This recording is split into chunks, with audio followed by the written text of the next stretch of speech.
जय गणेश जय गणेश जय गणेश देवा। जय गणेश जय गणेश जय गणेश देवा।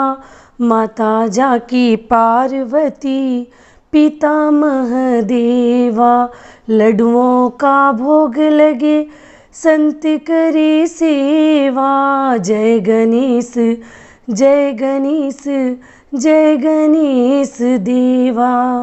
नमस्कार दोस्तों, मैं हूं ममता तिवारी और आप सभी का स्वागत करती हूं मेरी चैनल ममता वीज में। कैसे हैं आप सब?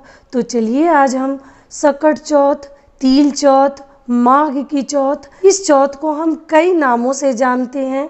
तो इस चौथ से संबंधित कुछ महत्वपूर्ण बातें हम इस वीडियो में जानेंगे, जैसे कि हमें खा नहा कैसे करनी है 30 जनवरी को, उसमें कौन सी एक चीज़ खाकर ही हमें चौथ का व्रत रखना चाहिए, पूजा विधि क्या है, घर में हमें कैसे सही पूजा विधि करनी चाहिए, चंद्रोदय का समय क्या है और पूजा का शुभ मुहूर्त क्या है। तो इन सभी बातों को हम थोड़ा सा विस्तार से जानेंगे। तो आप बने रहिए मेरे चैनल पे मेरे साथ, और वीडियो पसंद है तो प्लीज़ आप मेरे चैनल को सब्सक्राइब कर दीजिएगा, बेल आइकन को प्रेस कर दीजिए, जिससे मेरे वीडियो के नए नोटिफिकेशन आप तक सबसे पहले पहुँचे। तो चलिए शुरू करते हैं। सबसे पहले हमें 30 जनवरी को खा नहा करना है। उसमें सबसे पहले आप अपना बाल धो के अच्छे से स्नान कर लीजिए, क्योंकि आप उसके पहले लहसुन प्याज और भी चीज़ें हम खाए रहते हैं। तो आप पहले 30 जनवरी को अपना बाल धो के स्नान कर लीजिए। उसके बाद आप अपना भोजन करिए। जो ही भोजन बनाइए बिना लहसुन प्याज का बनाना है भोजन, और हमें मसूर की दाल वगैरह नहीं खानी है। अरहर दाल खाइए आप दिन में। और रात्रि के भोजन में कौन सी एक चीज़ हमें खाकर उस दिन उपवास रखनी है 31 को, तो वो भी मैं बता देती हूँ कि हमें रात्रि में रोटी तो खानी ही है। अगर आप रोटी चावल जो ही खाना चाहते हैं खाइए, लेकिन उस दिन साग खाने का बहुत अधिक महत्व है। गणेश जी को प्रसन्न करने के लिए और गणेश व्रत में साग खा नहा के दिन आप अवश्य खाइएगा, बिल्कुल मत भूलिएगा। वो किसी भी चीज़ का साग हो, वो साग पालक का भी आप ले सकते हैं, चौराई हो या और भी साग आपके पास मिले तो कोई भी साग उस दिन आप ज़रूर बनाइए। थोड़ा सा भी बनाइए लेकिन ज़रूर बनाइए। और थोड़ा सा साग और रोटी तो खाना ही है। ऐसे तो लिट्टी खाने का नियम है, मतलब मोटी सी रोटी बना लीजिए, या चावल का भी आप बना सकते हैं मोटी सी रोटी, या मक्के की भी बना सकते हैं। कोई भी रोटी बनाइए, मोटी सी बनानी पड़ती है, जिसको हम लिट्टी भी बोलते हैं। तो इस तरीके से हमें बनाना है और वो तो खाना ही है, और ढक के भी रखना है। उस दिन भोजन ढक के रखने का भी बहुत बड़ा नियम है और बहुत महत्व माना जाता है। तो आपने जो चीज़ खा लिया बासी, अवश्य आप उस दिन ढक के रखिए। 1 गिलास पानी और साग रोटी जो ही आपने सब्जी बनाया है एक थाली में अच्छे से ढक के रख दीजिए। ऐसा माना जाता है कि उस दिन रसोई में गणेश जी आते हैं और वो देखने के लिए आते हैं कि आपने क्या खाकर व्रत रखा है। तो उस दिन ज़रूर गणेश भगवान का हमारे घर में प्रभाव रहता है, तो रात्रि में आते हैं। तो इस तरीके से हम खा नहा का व्रत करते हैं। तो आप अवश्य उस दिन साग खाइएगा। तो ये हो गया खा नहा का। और गणेश चौथ में साफ़ सफाई का भी बहुत ज़्यादा ध्यान दिया जाता है। आप जो बिस्तर पे सोइएगा उस बिस्तर के चादर को बदल लीजिए। पीलो कवर जो आपने लगाया तकिए के कवर को भी बदल लिया जाता है, क्योंकि व्रत के दिन हम उसी पर सोते हैं। तो पहले ज़माने में तो लोग कंबल वगैरह पे सोते थे, लेकिन अभी तो बहुत ठंडी है, कोई भी नीचे नहीं सोएगा। तो इसलिए आप अपने बेड को ही साफ़ सुथरा कर लीजिए, सब कुछ बदल लीजिए। और ख़ुद को भी साफ़ कर लिया जाता है, स्नान वगैरह बाल धो के किया जाता है। तो ये विधि तो हो गई खा नहा की। फिर अब हम पूजा विधि जान लेते हैं कि हमें इसमें पूजा कैसे करनी है। तो सबसे पहले हम पूरे दिन निर्जला उपवास रखते हैं, और ये व्रत हम अपने पुत्र की लंबी आयु के लिए रखते हैं, दीर्घ आयु के लिए रखते हैं, उसके अच्छे स्वास्थ्य के लिए भगवान से कामना करते हैं। तो हम उस दिन पूरे दिन निर्जला उपवास रखते हैं, और उसके बाद शाम को हम दातुन करते हैं। शाम को मतलब 5 बजे 6 बजे के करीब हम ब्रश वगैरह कर लेते हैं। ब्रश नहीं करनी चाहिए, दातुन करनी चाहिए।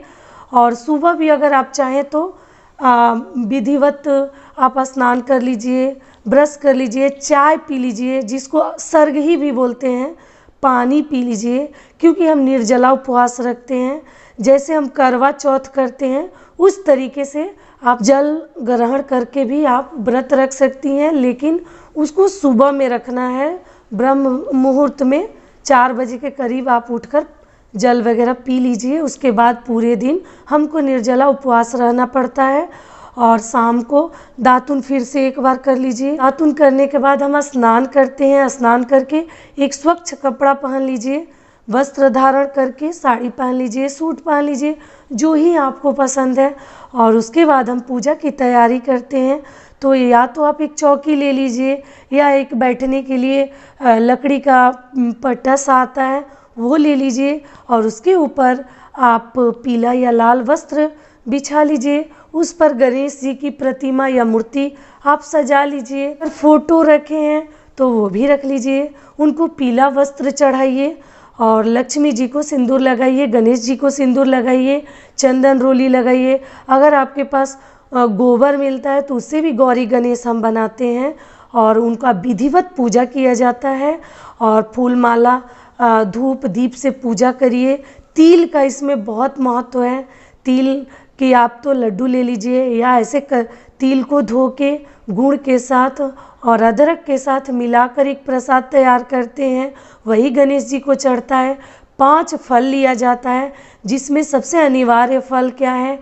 गाजर, बेर, शकरकंद, जिसको हम कोन के नाम से भी जानते हैं, और सेब ले लीजिए, संतरा ले लीजिए, और अपने इच्छा के अनुसार सीजन वाले फल आप ले सकते हैं। और पूजा हम विधिवत कर लेते हैं। एक चीज़ और चाहिए, वो क्या है? पान और सुपारी गणेश जी को उस दिन अवश्य चढ़ानी चाहिए, बिल्कुल मत भूलिएगा पान और सुपारी चढ़ाना। और पूजा हो जाने के बाद हम आरती करते हैं। आरती हो जाने के बाद हम चंद्रोदय का हम इंतज़ार करते हैं, और जो ही फल वगैरह हम वहाँ पर चढ़ाते हैं उस दिन हमें वहाँ से नहीं हटानी चाहिए, उसको हमें अगले दिन उठानी है या हटानी चाहिए। तो इस तरीके से हम पूजा अपना समापन करते हैं पूजा की। तो चलिए आगे जान लेते हैं हम अर्घ कैसे देते हैं। तो अर्घ देने के लिए गाय का कच्चा दूध चाहिए, उसको पका हुआ नहीं चाहिए, उबला हुआ दूध मत लीजिए।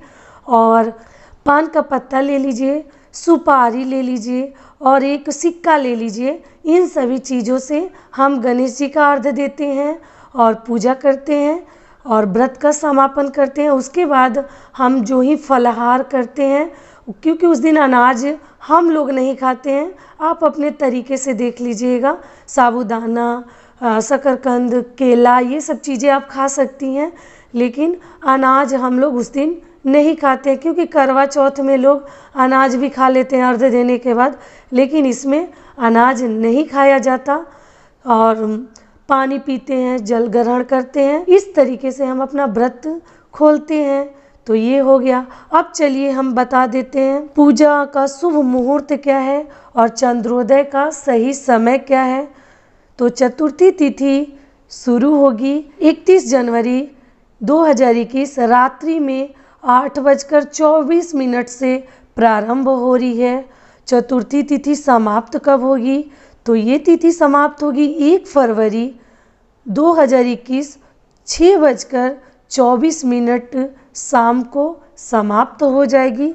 ऐसे में हमें व्रत रखनी है 31 जनवरी को और पारण करना है 1 फरवरी को। और चंद्रोदय का सही समय है 8:27 पर समय दिया हुआ है, लेकिन जब तक चंद्र भगवान दिखे नहीं, आप थोड़ा सा इंतज़ार कर लीजिएगा, उसके बाद ही आप अर्घ दीजिएगा। तो यहीं तक का था हमारा वीडियो।